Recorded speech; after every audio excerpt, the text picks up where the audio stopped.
Okay, hi Vina. Halo Lady, apa kabar? This is my friend Vina Mubtadi. I actually first met her way back when we both worked for television industry or in television industry. Yes. This is then, I changed industry and Vina has not. Loyal. Loyal. And not just loyal, she expanded her career from being a journalist, a news anchor in Indonesia, and now Vina is a news anchor in the States, in VOA Indonesia, in Washington, D.C. So that's something very cool. She has lived in the States for 10 years. You've lived 10 years. for a decade. That's a long time. So I came back from the U.S. In June. So I spent 5 months of this year doing a fellowship in the States, and then that's the last time we talked. And now we are in the 10th month of the year, Vina. 10 months already. Oh, it's like the year went by so fast, so quickly, and then now we are at the end of the year. So I will start with that. 10 months now we are in 2020 with the COVID situation, and you live in the States, you have a family, you live in Maryland, and then how do you cope? How have you been doing with all of this situation there? Well, first of all, let me start by giving my deepest sympathy. There's so many lives lost, right? Even in the United States, there's more than 200,000 people died because of COVID. And there's so many people working around the clock, even in this pandemic. So personally, me and family, we've been very lucky. We feel very lucky because one, we are still healthy. Second, I can work from home. That's something that's really I appreciate. I have to be grateful because I can stay at home, and then I can focus also on my kids. My youngest, she is 3 years old. She's supposedly in daycare, right? But I decided to pull her from daycare so that she can stay at home with me, just because to feel safe. I feel like as a person, I need to do what I can do, what I can. I have to put maximum effort. So if I can do this, I'll do this. Yeah. And so my oldest daughter, she is 9 now, so she's doing virtual school, and it's been wonderful. I mean, I cannot lie that in the first few weeks, it was very tough. Doing virtual school in a new school, with a teacher she never met, with friends she never met in person. It was hard, but we managed to get through it all. So now we are actually enjoying our time more because we get to spend time at home more. I try to make them feel normal, with the new normal, like taking them outside, because at home they've been very much focused on the screen because of school and stuff like that. So I always take them outside. Have you ever felt like, because I assume, the news, states, because when I live there, that's all the news, COVID, that state, this state, and then it's just increasing numbers of cases. Have you ever felt afraid or frightened? I'm sure there is some kind of, I don't know, fear. I guess that kind of feeling actually, happened to us during the peak of the pandemic, which is back in April, if I'm not wrong, April and May, when in my own state, there's about 700 people, 700 infection per day, compared to now, maybe in the dozens of infection. So I guess the fear is not that high right now. And also our family, we get tested regularly just for our own, peace of mind. We don't have any symptoms, but we want to know if our lifestyle, our new normal lifestyle is okay, that what we are doing is okay. So we get tested regularly. The last test I did was 3 days ago, and the result was negative. So that is very important to me and to our family. That kind of validates that what we've been doing so far is good, that we have to keep doing what we've been doing. So that means we still get to go outside and, enjoy the outdoors, but of course still be safe by, washing hands, wearing masks and all that.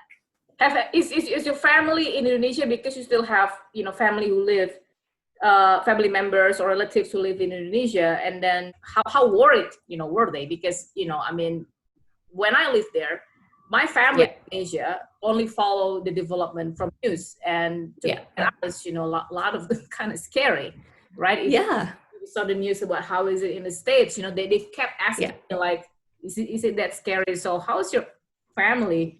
Yeah, I guess the same, because what they see from outside America is like, America is leading with the most infection in the world, 7 million, 8 million people infected. So yeah, it is worrying, but we get in touch regularly, and I think they know that we've been taking precautions very seriously. So far so good. And Great. I don't know about you last time, how did you manage to Oh my God, it was I think one of the strangest, not to exaggerate that, but it was one of the strangest experiences in my life alone. You were supposed to graduate, like big graduation party. Which is supposed to be like very cool, right? I mean, it's supposed to be in DC. I think I told you it's supposed to be in DC. Yeah. And you actually plan to attend, I think, or you actually. We planned something, right? I was planning to do a story about you. Like, I would come to you to your graduation party, and then we would do a story. Yeah, and then I would like to visit VOA office, and then I had that in my mind. When we are in DC, you'll probably catch up with Vina, and then that didn't happen because of the pandemic, and just I think the level of loneliness. That's why about the feeling of fear, because that's what I felt, because I was alone in a country that is not my country. I've only been there for several months. And I was there, supposed to, do a certain series of activities. And then obviously everything changed. So there's a bit of a disoriented feeling. Okay, how do I manage my emotion now? Or should I just go home, just pack my bags and go home, which is not particularly, a better solution, because flights at the time also kind of there's no flight at the time. Yes. Yeah, or very, very limited flight. Yeah. But I learned a lot, though. Learned a lot about the country. Learned a lot about the people. A lot of good things. Like I saw a lot of spirit of volunteerism and charity in the country. Yeah, it's amazing. So we have this app called Nextdoor. So Nextdoor app is for neighbors to to be together, and if you need help, just say something, and then other people will come to help. Or if you want to sell something, stuff like that. And so just as, because of the pandemic, how there's so many, seniors, they are vulnerable to the disease, right? So they cannot go outside as more frequent as they would like to, even for shopping, grocery shopping, especially in the peak of the pandemic. So what happened was there's a group of people who offered help to buy groceries for them. There's also another group that I'm in. It's called Buy Nothing, Get Nothing Project. So, and also because of the pandemic, this is quite a hit right now because so many people stayed home. They basically offer up stuff for free, but only to that neighborhood. And then the other person can get it for free. And then if you want something, you can also ask for something you can get for free. So it's kind of like give and take, give and take, give and take, but only in that certain area. Yes, in that community. Yes. I'm very lucky to live in a very, very diverse neighborhood. Oh, tell me about it. Yeah. Very diverse. We have, white, African American, Asian. My next door neighbor is a Vietnamese. The other next to me is an Indonesian. And then across me is African American. And then just across the street is Ethiopian. So it's very diverse. I'm very lucky to live here. Yes, and we also have like a Facebook group, and it's been very active. We are actively communicating with each other, and not only with COVID, but only back in May and June, there's this Black Lives Matter movement, right, going Mhm. on. Right. Um, and so our neighbors who are African American, they started speaking out, things that we never seen before. They started to share their experience. They share their vulnerability.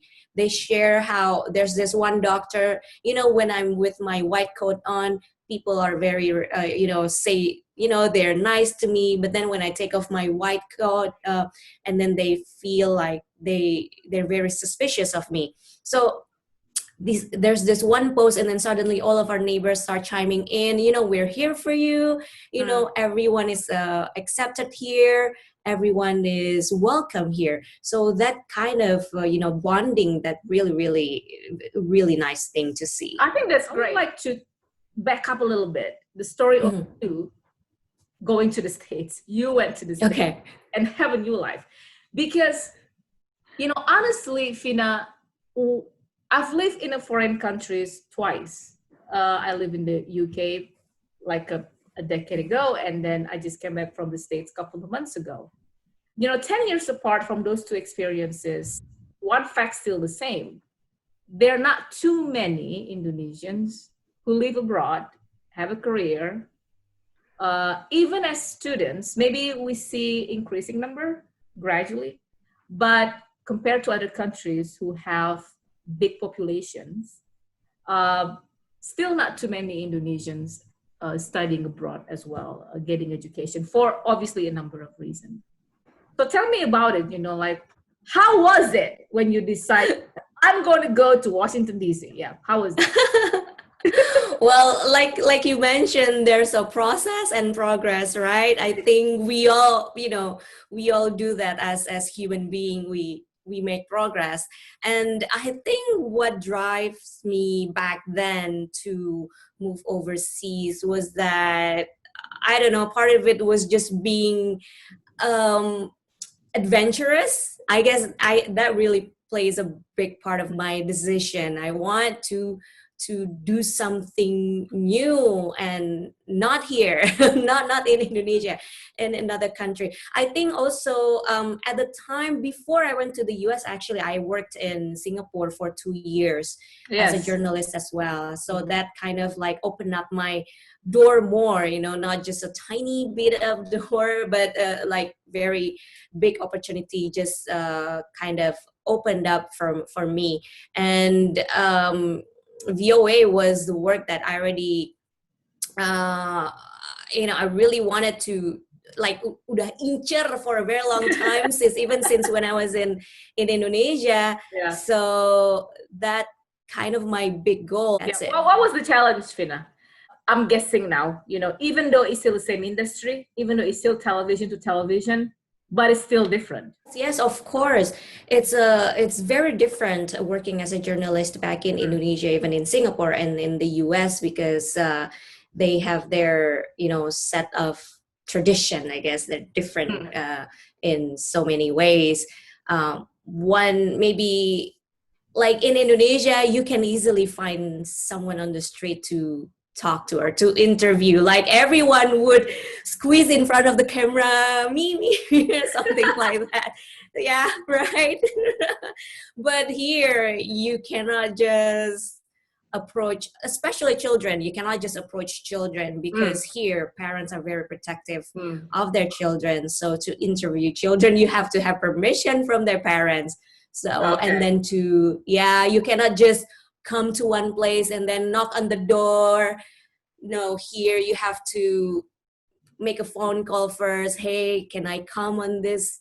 La la la la. Can you name one, the most memorable experience, or the most interesting, for whatever reason, working as a journalist, as a news anchor in Washington, D.C.?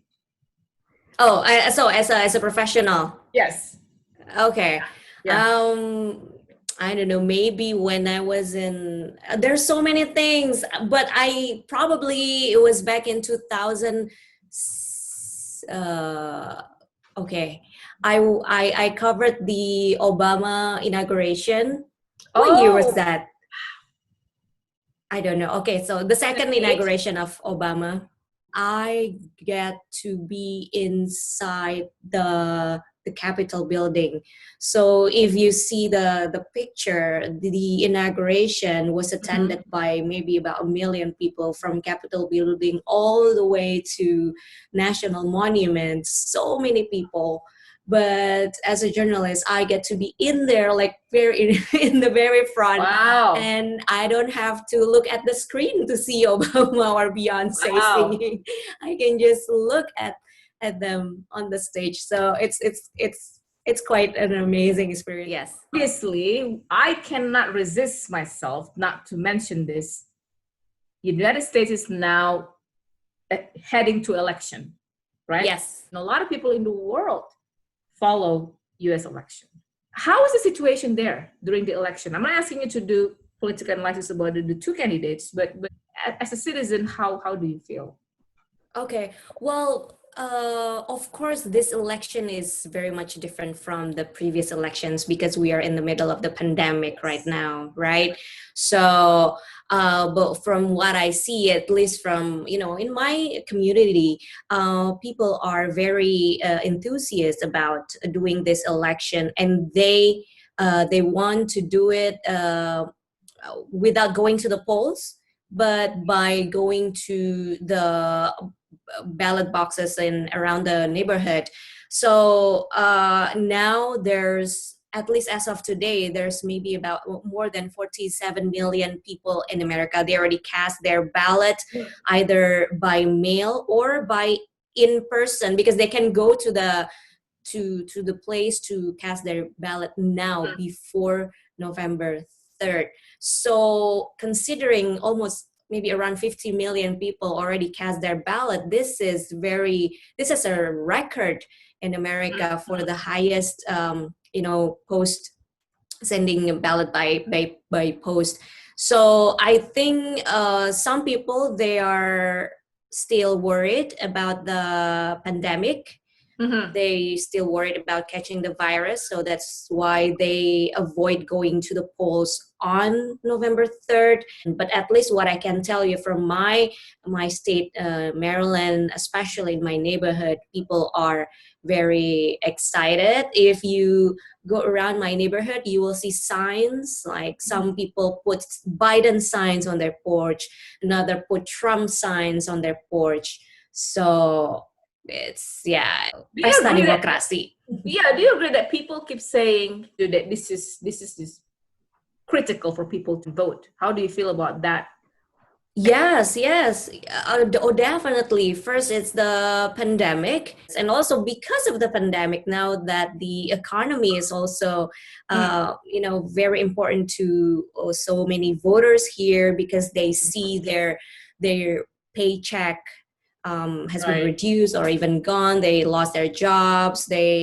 And some parents, they're worried about their kids. They want the kids to go to school. There's just so many layers of aspects that's very connected to the pandemic that makes this election so definitive, like you said. Yeah.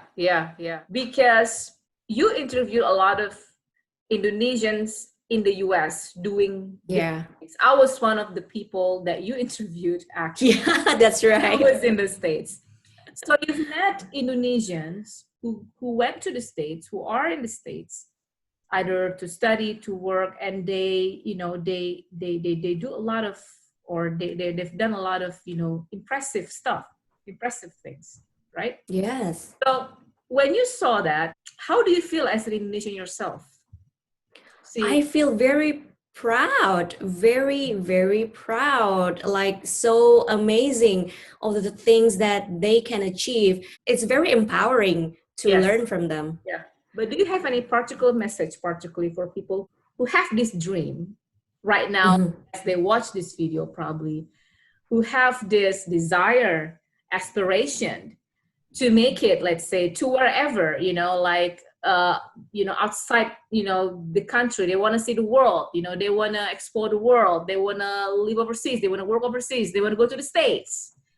Is there any message or encouragement that you think it is important and necessary for them to hear? I think what you need to do is, first of all, set your goals and have your one big goal, and then set smaller goals to be there.